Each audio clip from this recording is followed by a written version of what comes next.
Well, Shana Tova, everybody. Shana Tova. Shabbat Shalom.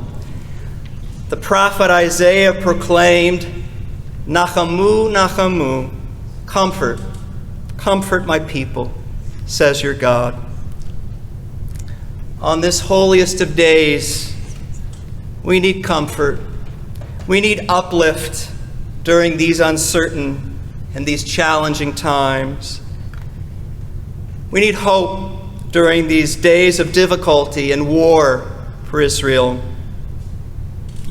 This Yom Kippur, we need consoling and we need healing from the darkest day the Jewish people have suffered since the Holocaust. The tragic, the fateful, the horrifying day of October 7th.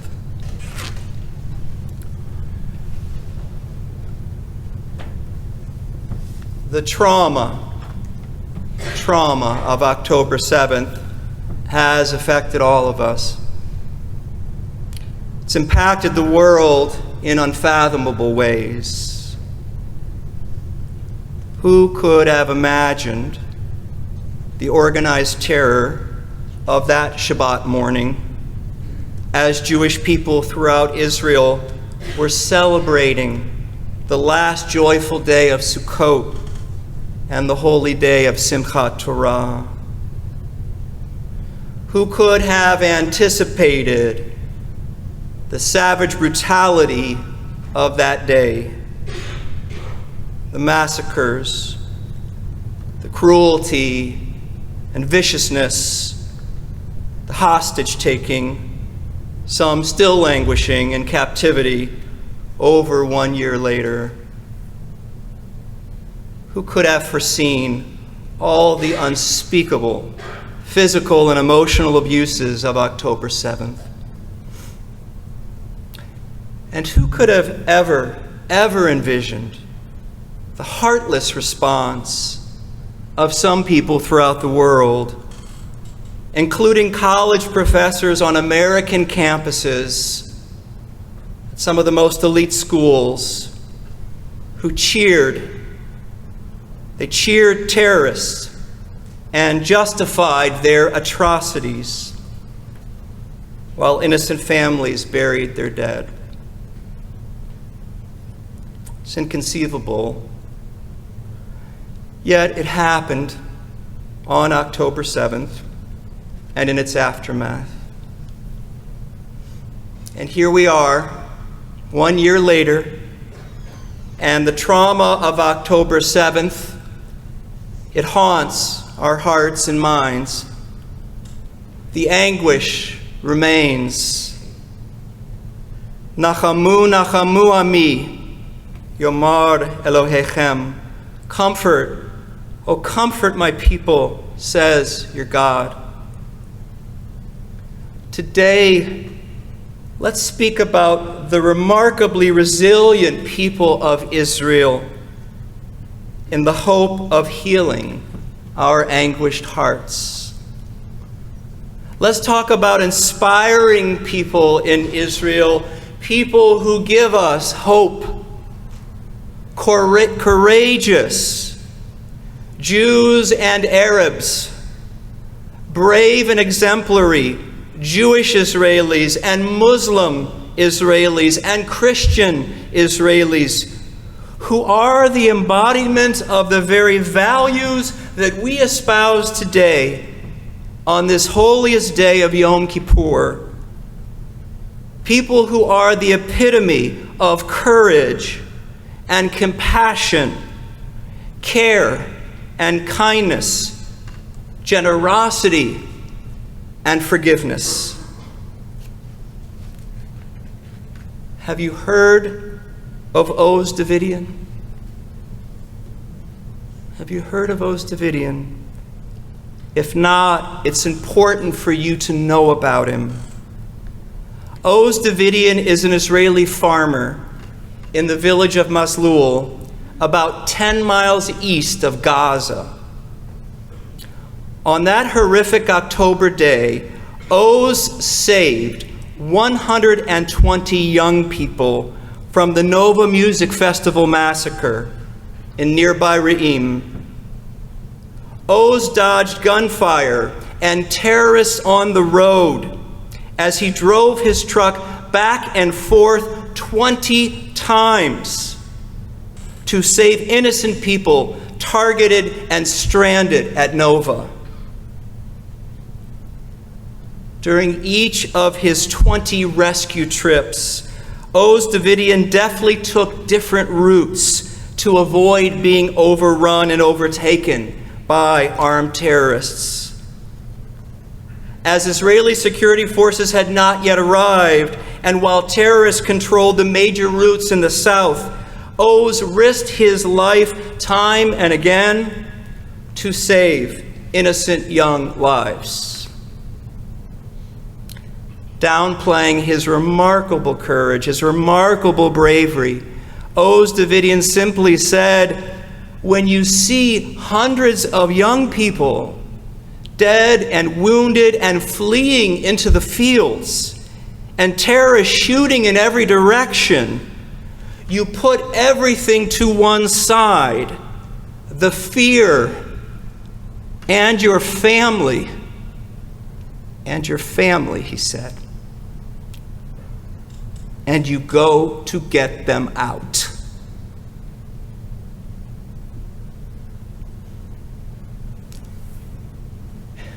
Ein milim, as Israelis like to say, ein milim, there are no words to do justice to that type of courageous selflessness and heroism.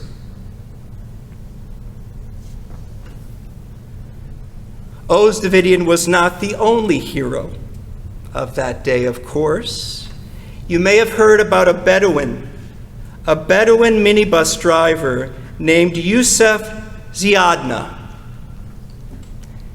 Yusef Ziadna saved 30 lives attending the Nova Festival, also at his great peril.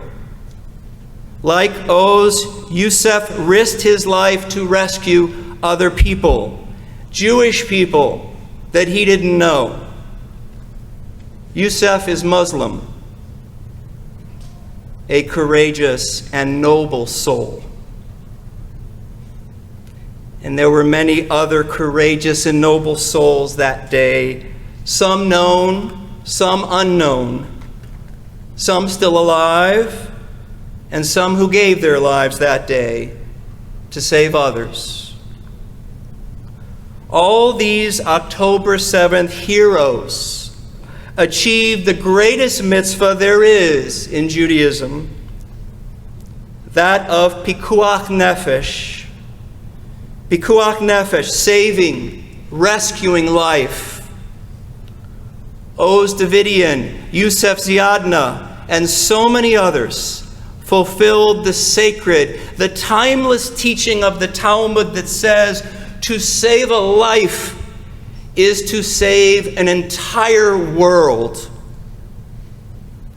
To save a life is to save an entire world of relationships and connections to others, to family members and to friends, to inestimable, priceless experiences while one is alive, with an immeasurable association of people who are connected to each precious, precious life on this earth.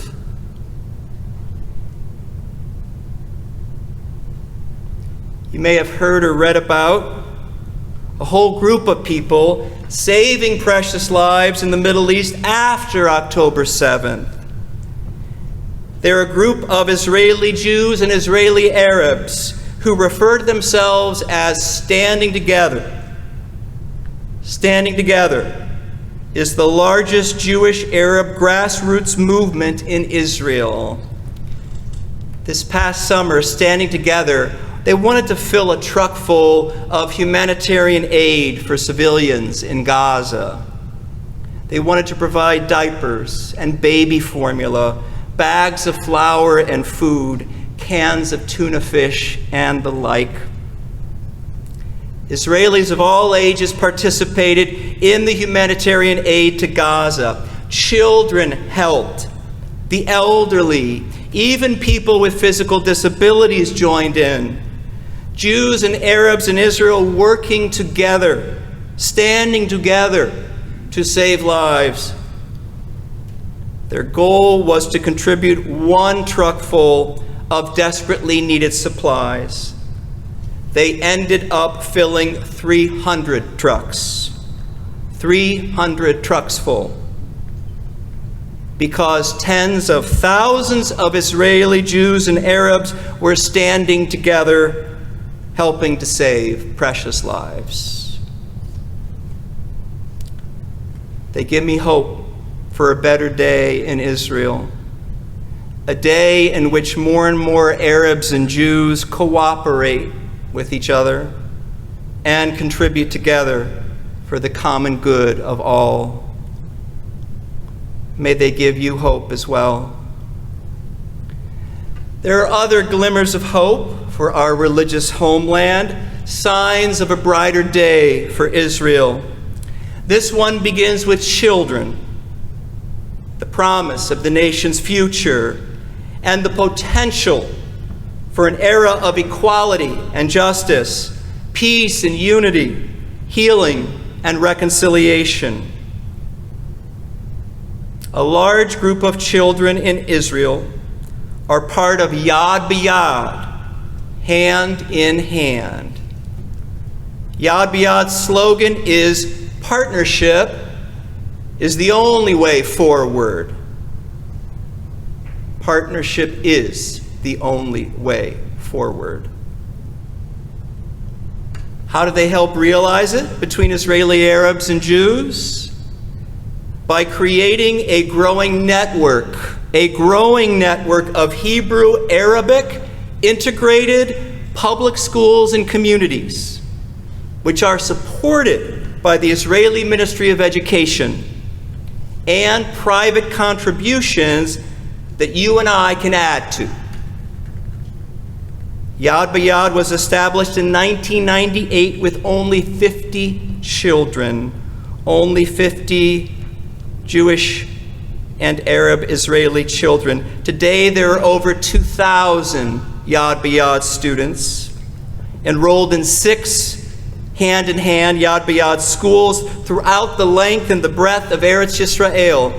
Over 2,000 Arab and Jewish Israeli children learning and going to school together in Jerusalem, in Tel Aviv, Jaffa, in Kfar Saba, in the Galilee, in Wadi Ara, and in Haifa. And these Yad B'Yad schools themselves are surrounded by communities of Arabs and Jews living together. Just picture that. Thousands of Jewish and Arab adults and children in Israel living together in peace and in friendship, creating a shared society based upon values of equality, inclusion, and peace. They give me hope for a brighter day in Israel. They nourish hope for the longed-for cooperation, coexistence, and harmony between Jews and Arabs in our Holy Land. May Yad B'Yad, may hand in hand give you hope too. I see some people here today who took our temple trip to Israel right before the pandemic in January of 2020. I see them shaking their heads. They're sitting together. They're interspersed throughout. They met with an organization like Yad B'Yad called the Orchard of Abraham's Children. The Orchard of Abraham's Children, another group of Christian, Jewish, and Muslim children in Israel who are devoted to multicultural education. And Orchards of Abraham's Children are serving thousands of families and community members.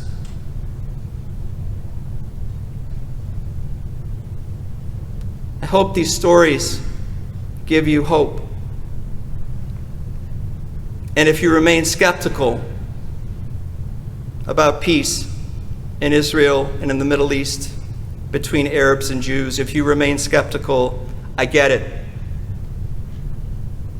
If the situation in Israel still leaves you in despair, I completely understand.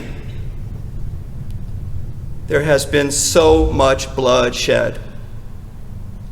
So much suffering endures. So much hate continues. And so many tears still fall.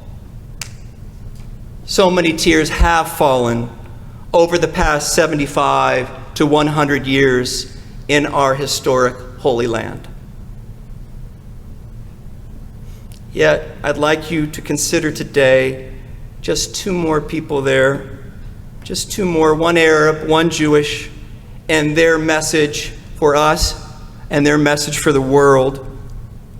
The Arab man's name is Amir Badran, and he lives in the ancient port city of Jaffa. Jaffa is the very city we'll hear about this afternoon, where the biblical prophet Jonah tried to flee by boat from God's message, from God's mission of compassion to ancient Israel's enemies. So thousands of years after Jonah, Amir Badran lives in this ancient port city next to Tel Aviv. And he works on the Tel Aviv Jaffa City Council. Why does Amir serve this mixed city of Arabs and Jews? And how does he respond to enmity and violence between the two peoples? Badran says, we will work together, Arab and Jewish residents, to keep each other's backs, to be safe in our homes, to secure our mosques and our synagogues and our churches, and to show the world we can do it differently. Show the world we can do it differently. Yeah, it can be different. It can be different because of people like him. About 12 miles south of Amir Badran lives Dr. Gadi Givaryahu in Rehovot. Givaryahu is an Orthodox Jew who created an umbrella organization named Tag Meir, a coalition of close to 50 organizations from across the Israeli spectrum, including secular Israelis, Reform, Conservative, Orthodox, and ultra-Orthodox groups. Tag Meir's goal is to eradicate racism, intolerance, and violence in Israel. And Jewish values from the Torah and the Jewish Bible and the Talmud inform their work. They organize solidarity visits to victims of hate crimes and terror attacks. They conduct educational programs promoting tolerance and empathy. And Tag Meir responds to Jewish and Arab terror attacks. Dr. Givaryahu says of his sacred work, the camaraderie in times of both sorrow and happiness that takes place during Tag Meir's solidarity visits can lead to real acceptance by both sides that we are all human beings born in the image of God. And the time has come, he says, the time has come for peace. Givaryahu sums up the historical moral implications of the situation in Israel wisely. Please receive his hard-won wisdom. He says, between the Jordan River and the Mediterranean Sea, there are two nations, a Jewish people and a Palestinian people. The faster we accept the fact that we have no choice but to live together, the better it will be for both sides. He says, instead of investing our energies in hate, we all have to invest our energies in learning one another's languages, learning one another's histories and pain and cultures. He says we have to invest our energies in connection. We have to invest our energies in connection. So you see, even amid the unfathomable devastation in Israel and among her neighbors over the past year and over the past 75 plus years, there can be hope for Israel's future, however difficult it seems right now to achieve. I have hope because people like Gadi Givaryahu and Amir Badran living there, they have hope. So I have hope.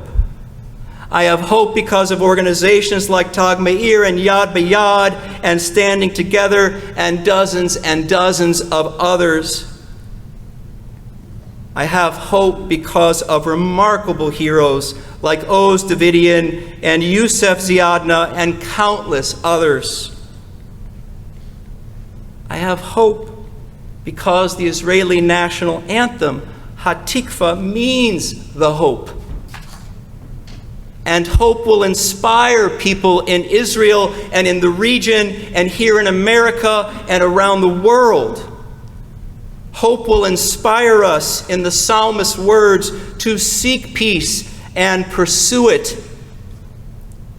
Hope will inspire us, in the prophet's words, to beat swords into plowshares and spears into pruning hooks.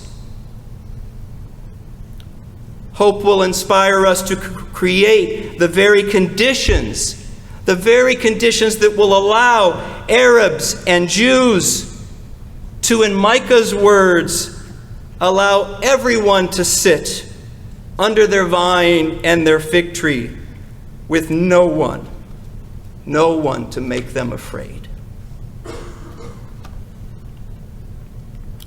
In this new year, may we help make such hope grow. May we nourish the seeds of hope that have been planted by supporting organizations in Israel and in America and around the world, organizations that are working tirelessly to bring peace and cooperation and coexistence to the Middle East. May we be instruments of peace, helping to fulfill the vision of our Hebrew prophets, seeking to realize the Jewish values that we express, that we study, that we hold dear, and that we live.